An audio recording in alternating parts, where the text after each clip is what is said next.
to our final of our three lunches with our artists, Meet the Artists. Today we have the last of our artists, Debra Joseph, here. The show is currently open and it closes this week. We have 3 more days. It actually closes on Thursday. But if you want to come and see it live at the Athenaeum in the gallery here, you can come any time today until 4 or Thursday till 4. Tomorrow we're actually, on Wednesday, we're open till 6. So it's tonight and Thursday till 4 and on Wednesday till 6 o'clock. And then the Athenaeum's closed on Friday for Easter. So there's the last 3 chances to see it in person. I urge you to come out and check it out. Our last artist is Debra Joseph, and she is probably my most humble and sweetest customer. That she's been coming out to me for a few years now, and I'm always happy to see her on the calendar because I know we're going to have an enjoyable day. She always brings in great work, and we have a great conversation, and she's just a great woman. Debbie's artwork is smaller scale than our other artists, but it's filled with detail and beauty. I've watched many people going through the gallery looking at her exhibition, and they spend a little bit of extra time studying Debra's pieces. I think it's not to miss any of those fine details. There's something for everything, and her sizes fit really easily into to your home or your office, and she's one of my favorite artists. So please welcome Debra Joseph. Debbie. Thank you so much, Jim, for that wonderful welcome. And I just have to say that it's been such an honor and privilege to be on the walls of the Athenaeum. And also, Jim, great to see you unmasked because I haven't seen your smile in over a year. So yes. And I also want to give thanks to you and your team for making such an awesome show between the signage and the lighting and the whole way you set everything up. Just made all of us shine. So thank you so very much. Well, that reminds me back of when I was in, I do a lot of theater arts and stuff. And I used to always tell people that, the best shows, is about having the best cast. So, it's really about the artists and having that work. It's easy to make that shine if you have the right ingredients. So thank you. So let's get on to our questions. So first of all, Debbie, when did you first begin to paint, and what led you to painting instead of another type of artwork? Well, I always enjoyed painting beginning in my career. And I became more serious in high school when I started to do watercolors, but this time I added the use of India inks that I applied with calligraphy pens. But that was the last time I held a brush because life took hold.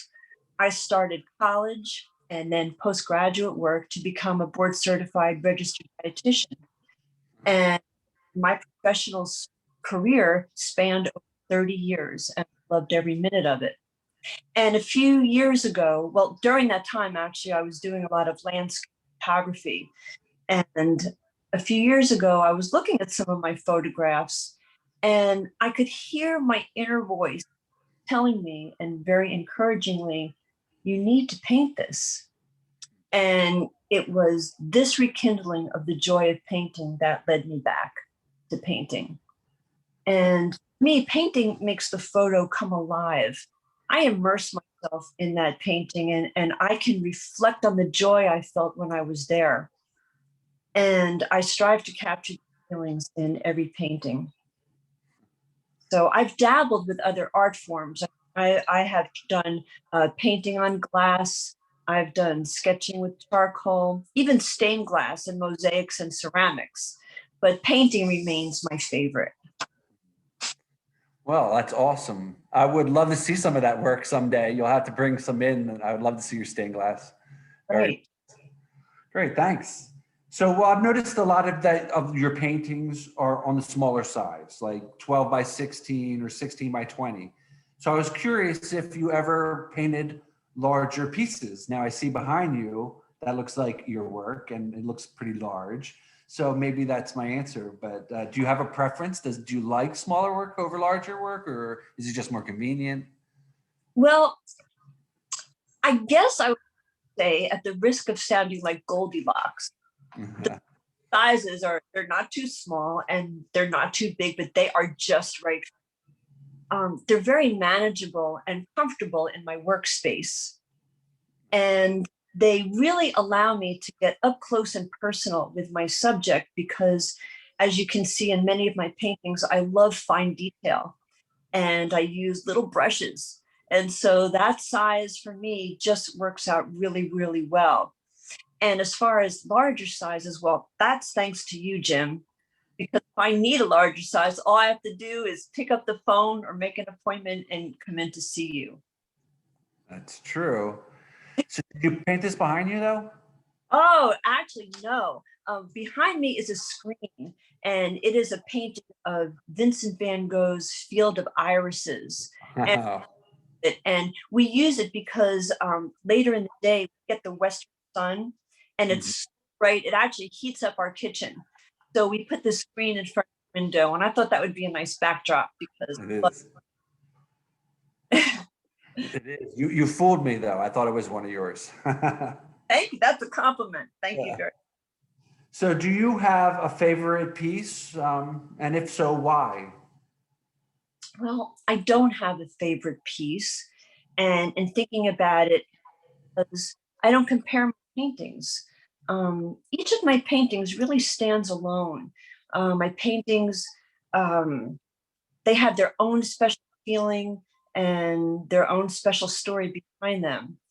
And for me, I have to say that I look beyond what's in the frame. And when I see the different paintings, I get the feelings and I get a feeling of relaxation and serenity. And so for me, these are things that I can't compare. So to answer your question, I guess I would have to say they're all my favorites. Well, hey, that's fine. I mean, that's how I feel about a lot of things too. I used to always tell people like whatever I did last was my best thing, and then so you're just involved in that. And when you get those pieces, when you're finished them, you just feel like that's the best thing I've done so far, and then the next is the next, and it's like a progression for theater and for artwork. All right, so. I know, I don't remember exactly how long ago it was when we met each other, when you started to come to me, but how long have you been making fine art prints of your artwork, and what led to you to do that? I mean, what made you decide to get scans and to have artwork done? Yes, it was about 7 or 8 ago that I was doing work painting, and my husband wanted to display my artwork in his office, and my daughter wanted to decorate her home with my paint. So I went to the local big box store, and I was terribly disappointed because either couldn't replicate the colors at all, or they refused to work with watercolor paper or my canvases. And so I went back to the drawing board to search, and thank goodness I found the Athenaeum because I called up and made an appointment with you. And Jim, I mean, your talent and skill to accurately replicate my paintings is unsurpassed. And you even offered me a selection of papers to use, watercolor paper, and even different types of canvases to print them on. And so everybody out there watching needs to know that Jim is the best. Well, thank you. I appreciate that. But really, it was all of you guys, all the artists that taught me how to hone my skills on that. I mean, really, like I feel that like I had a good eye, but from years of experience of working with different artists, one-on-one about their artwork and about their printing needs and their artwork, really helped me to grow in that aspect. So that it really helped a lot. And your work is I don't know. I mean, it's pretty straightforward, and I always feel like we always get it right on the mark. Not always. I mean, sometimes it might take me a couple times, but it's always a pleasure getting there with you. So I'm glad about that. It's So, always what you've done. Make the digital print, and then when I see it come out of that printer, which everybody needs to know, the biggest printer I've ever seen in my life. It's just very exciting. and always awesome. Thank you. So how long does it generally take you to complete a painting? You know, from the concept of it to the end. I mean, I don't know. It's from taking the picture, I don't know, or from the actual painting. Well, let me think now. I think that, I guess on average, it takes about 2 to 3 months. And that's if I'm painting at least 3 hours in a day, which is easy to do because I have no concept of the passage of time, and probably several times a week. Um, However, I have to add that it's very dependent on the weather, because if it's beautiful outside, you're going to find me more outside than inside, because I will be out there loving to take a walk or riding my bike or golfing, or maybe I would have to say before COVID, maybe I would be traveling and taking a lot of photographs in order to be inspired for my next painting. So you can see I don't give myself a deadline, and I don't give myself any pressure. I really just take my time. And so even though I know I began by saying about 2 to 3 months, but that's very subject to change. All right, that's interesting. Because I know some artists I talk to will tell me that they might work on a piece for a year, and then I get other ones that are like a week or a day. It just amazes me how different people work on different projects, and you know, some people I feel like it never ends. They just work on it from forever. You know, as long as they had the piece, they'd be doing something new to it. So It's nice to have a deadline. yeah, yeah. I feel the same way. I love having a deadline because you know, it really does move things ahead when you know you have to have it done.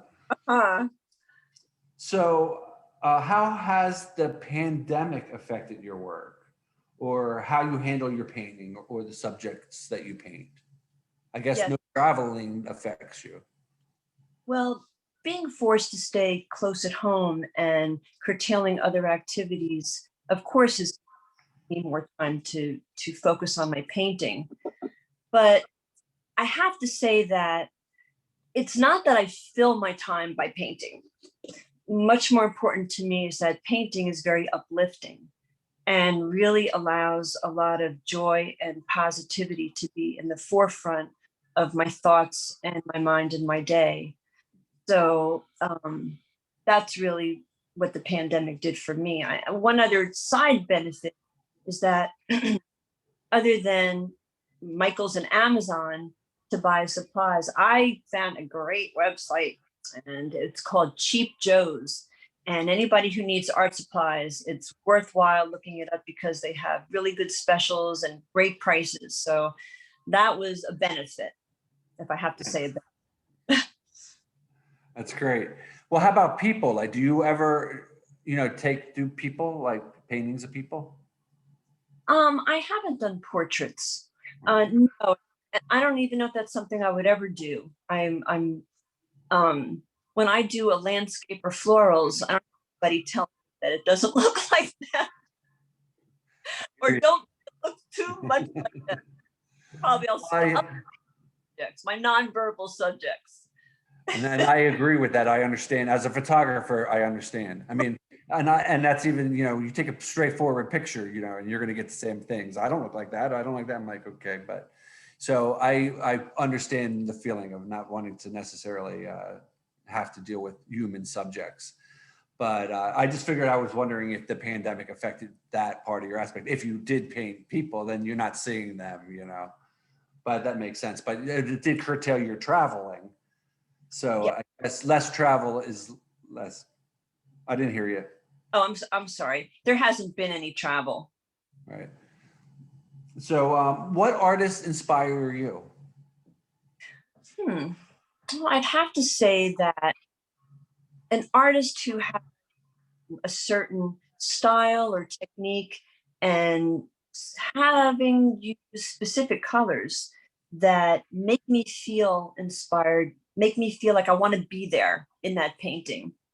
And certain colors and landscapes also are very inspiring because they evoke a feeling of relaxation or serenity to me. I've always been inspired by the great impressionists and also artists who paint with great detail, great realism. And in the last few years, I've discovered two Russian artists who I really feel inspired by. One is Vitaly Myagkov, and the other is Sergei Tutunov. And then there are two American artists, very inspiring, Jane Slifka and Gregory Packard. Nice. All right. So I was just wondering if you have created a dedication for any of your paintings. Yes, as a matter of three paintings that I have dedicated. The first painting that I've dedicated is called Joie de Vivre. That's in your exhibit, and that translates to the joy of life. And this is dedicated to my incredibly, awesomely wonderful daughter, Maxine. And she was born with this beautiful spirit and still is the joy and light of my life. She has a heart of gold, and I'm so blessed that she is my daughter. By the way, she gave me this pin. You'll notice it's a little unusual. It's actually 3 splatters of paint. And it came with a message, and I wrote it down to get it exactly right. The message from the pin says, "It's your canvas, paint what makes you happy." And that's exactly what. The second painting that I have a dedication to is my Sanctity Lighthouse painting. And that is dedicated to my wonderful sister, Cindy. She has always been my lighthouse, strong and beautiful, clearing the fog and lighting my path with her advice and wisdom. She's always been there for me. And I have to say that she is the best. And the third painting I've dedicated is The Heart Remembers. And by the way, these 3 paintings are in the exhibit. And The Heart Remembers is dedicated to the memory of my mother because she loved lilacs. And every year they would bloom just in time for Mother's Day, and they brought her so much joy. So lilacs are very special to me, and my heart will always remember this. Nice. All right. So that is pretty much all the questions I have. So I want to open it up and see if anybody who's watching has any questions they would like to ask Debra. You can either type them into the chat or into the questions and answers, and we will ask Debbie them. All right. The first one I have is, could you please repeat the 4 artists' names, as the sound's been cutting in and out, that we've been having sound problems. Oh, sorry. Yes. The first is Vitaly, Vitlali, Myagkov, Miagkov. The second is Sergei, Arguei, Tutunov. That's Tounov. And Jane Slika, Slika, and Gregory Packard, Packard. Packard. Could you say Packard again? Spell Packard again? Yes, Packard. Okay. All right, great, thanks. All right, so from Nate Love, I'm getting a comment, great photos. And what camera do you use? Do you have a favorite camera? Yes, well, I must say, I used to use film, and I loved using film, and now I use my Canon Rebel. That was awesome. And now I have to say, I do have a Canon, take great digital pictures, and many times I'll just use my Apple, my iPhone, because it takes such great pictures. But man, I love those days of film. That was a blast. Yeah, so do I. That's what I learned on. That's what I did for years. And I haven't really done it for a while because digital is so much more convenient and so much easier to deal with. All right. So from next, I got from Max M. What are you painting next? And how do you decide what's next? Yes, I have a small little pile of photographs that I've taken through the years. And I'm not sure which one to do next, but the way I decide is easy. I lay them out on my table and I look at them and I think, which one do I want to see? Which one do I feel that with? Because you will spend hours with your subject matter. At least I do. So that's how I decide. It usually doesn't take me that long. Nice. So are your paintings for sale? And if a person has questions, they can contact you. Yes, absolutely. Please contact me. I think there's cards there at the Athenaeum, but for those of you who might not have been, it's personal RD, PERSONALRD at AOL.com. And Tess just put it up on the board, so Oh, thank you. we'll see that. Great. All right. So next I have, as a true beginner of painting, what advice would you give for starting out? Absolutely. Paint fearlessly and don't be afraid to make mistakes. Maybe look around you and see something that you enjoy looking at, and perhaps just get a pencil on a notepad and put on some music. Just open that door and step inside and relax and just enjoy the journey. If you feel that you need a little more assistance with COVID, I can tell you that many classes are obviously suspended. But if you go on YouTube, there's beginner classes for free for every medium out there. So either on your own explore, or a helping hand from YouTube would be some advice for you. But paint fearlessly. Great. So Tess, I don't know if you have any artwork of Debbie's on that you can show, but Maureen's asking to see a couple samples of it, and we have the artwork live in house here in our gallery space to be seen live. But we might have some. If Tess can show some, she'll put it up. If not, we apologize for that. But you can definitely come see the show live. So I got something from Phyllis Salzman. She says hello, and that she was expecting to see your photographs at the exhibition, but she's happily surprised that they were your paintings. She says the exhibit reads like a travelogue, and she wants to know your favorite photogenic places. Well, thank you so much, Phyllis. Thanks for watching the Zoom meeting today. I really appreciate that. The places that you see, I just love to paint are Canada, Alberta, Canada, Lake Louise and Moraine Lake. Oh my goodness, I have a pile of pictures yet to come on to paint. And oh, okay, so that is, oh, another wonderful place. That is Eagle Lake in October in Acadia National Park. Gorgeous place.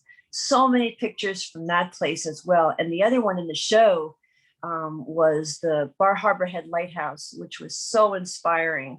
We sat, my daughter picked this wonderful place on the rocks, and we sat on the rocks and watched the sunset, and I painted that very picture. This is a beautiful place. This is the Gulf Coast in Florida. And I sat there and took these photographs and then couldn't wait to paint it. So there's also Indian Ladder Falls. Oh, I'm looking at the picture. Okay. This is, oh, this is such an amazing place. This is in Acadia National Park. This was the first bridge built by Rockefeller. It is the only cobblestone bridge in Acadia National Park. All the others are granite.